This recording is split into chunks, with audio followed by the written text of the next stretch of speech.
নেতৃবৃন্দ জীবনে অনেক সময় অনেক বক্তব্য করেছি, কিন্তু আজকের বক্তব্যটা একটু ব্যতিক্রমী। কারণ আজকের জিনিসটা তথ্য নির্ভর হতে হবে।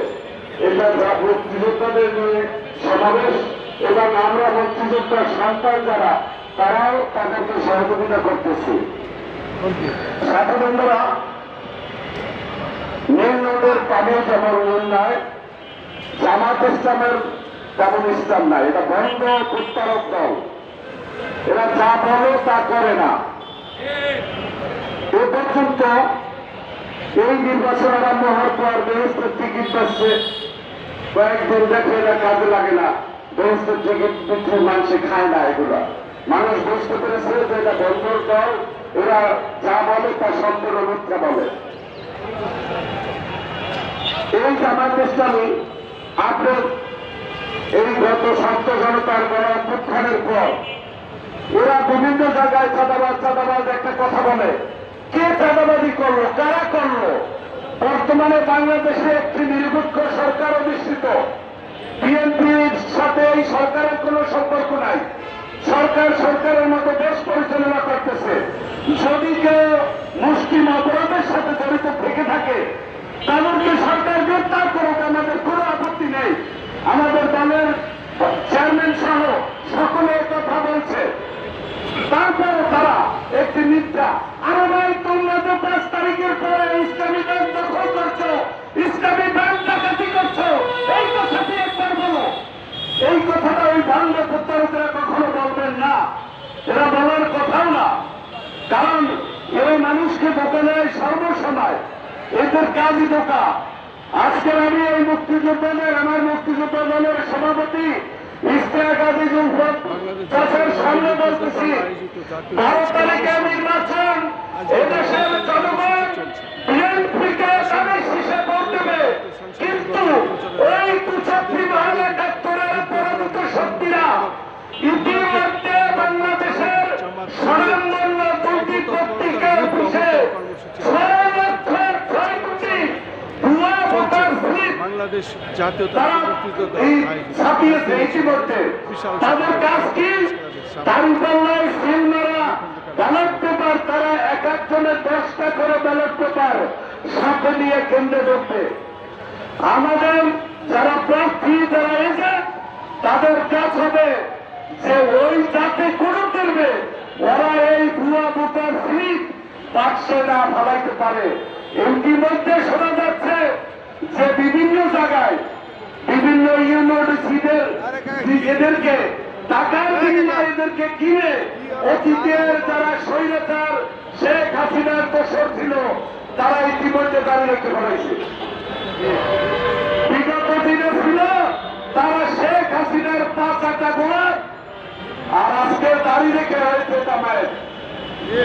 আর বিগত 3টি নির্বাচন 2014, 18, 24-এ যেভাবে চুরি করছে, এই চুরির যে শিক্ষা, এই শিক্ষাটা তারা প্রশাসন এবং জামায়াতের কাছ থেকে নিচ্ছে।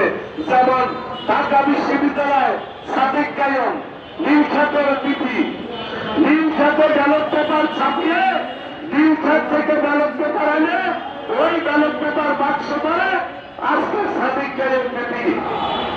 এই সাদেক কায়ুম মার্কা আর একটা নির্বাচন যত 12 তারিখটা হতে পারে, রণাঙ্গনের বীর মুক্তিযোদ্ধা এবং মুক্তিযোদ্ধার সন্তানরা সারা বাংলাদেশে বিএনপি করি, তারা বিএনপি নেতৃবৃন্দকে এ বিষয়ে সতর্ক দৃষ্টি রাখতে হবে। বন্ধুরা আমার, আমি কিন্তু স্পষ্ট ভাষায় বলছি, 2টা পত্রিকা অফিসে ইতিমধ্যে 6 কোটি ব্যালট পেপার ছাপা হয়েছে। এই ব্যালট পেপার বিভিন্ন জায়গায় যাবে, বিভিন্ন জায়গায় তারা এই ব্যালট পেপার বাক্সে করতে পারে।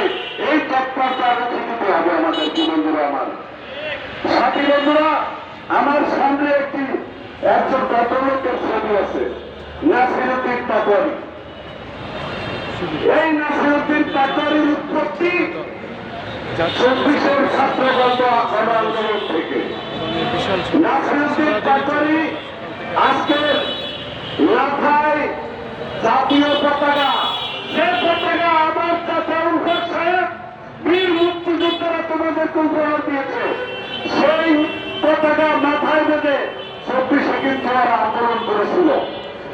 আজকের সেই পতাকা অবমাননা করে স্বাধীনতা বিরোধী জামাত শিবির চক্রের সাথে ওরা হাত মিলিয়েছে। বন্ধুরা আমার, আজকের এই যেখানে দাঁড়িয়ে আমরা বক্তব্য দিচ্ছি, এই আসনে তারেক রহমানের মনোনীত প্রার্থী, বিএনপির মনোনীত প্রার্থী একজন বীর মুক্তিযোদ্ধা জননেতা মির্জা আব্বাস। একটা ছেলে আমার এই বয়সে স্বাধীনের পর যতগুলো নির্বাচন হয়েছে কোন নির্বাচনে দেখিনি যে প্রতিদ্বন্দ্বী প্রার্থী এত লো মনের হতে পারে, এত খারাপ ভাষা ব্যবহার করতে পারে। ৭৭-এ মির্জা আব্বাস কমিশনার হয়েছে। আরে বাবা, তোমার তো বয়স ৭৭-এ তোমার জন্ম হয় নাই। তখন ৭৭-এ মির্জা আব্বাস এই সাধারণপুর এলাকা থেকে কমিশনার হয়েছে। আজকে তুমি মির্জা আব্বাসকে নিয়ে বিভিন্ন কথা বলো। মির্জা আব্বাস সাধারণপুর, মির্জা আব্বাস মহিলা ডিগ্রি কলেজ, মির্জা আব্বাস মুক্তায় এই ঢাকা সিটিতে মুক্তায় ৫০০ শয্যা মেডিকেল কলেজ হাসপাতাল। মির্জা আব্বাসের অবদান যেখানে হাসপাতাল হয়েছে সেদিন উদ্বোধন করেছিলেন আমাদের দেশনেত্রী বেগম, সাবেক প্রধানমন্ত্রী বেগম খালেদা জিয়া।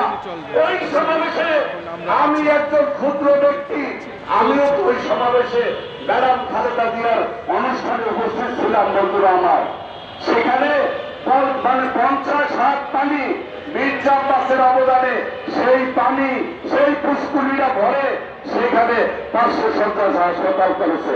পাশাপাশি খেলার মাঠ করেছে, খিলগাঁও কবরস্থান করেছে, মুগ্ধা কবরস্থান করেছে সাধারণপুরে। আরে ভাই, তুমি না শিল্পীর পাটরি একটা পাটরি বাগ করিয়ে দেখাও। মির্জা আব্বাসের চাষার নামে শহীদ বাগ, মির্জা শহীদের নামে এই শহীদ বাগ প্রতিষ্ঠিত।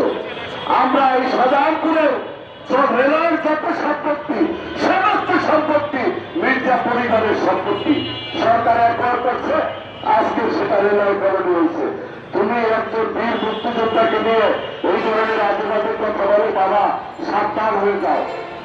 আমি এনসিপির বিরুদ্ধে একটু বন্ধুরা ছিলাম, এই জন্য তোমার বিরুদ্ধে কোনো কথা বলি না, তুমি যা বলো তা শুনি। এই যে আজকের তুমি জামাত যুদ্ধ অপরাধীদের নিয়ে আজকের একজন বীর মুক্তিযোদ্ধা মির্জা আব্বাসকে নিয়ে অপপ্রচার করো, সাবধান হয়ে যাও ছেলে, আরো ৩ দিন সময় আছে। কিন্তু মুক্তিযোদ্ধা দল আজকে সারাদিন পরিশেষে আমি সকল মুক্তিযোদ্ধা সরকারকে বলবো, সেভাবে ইশতিয়াক আজিজুল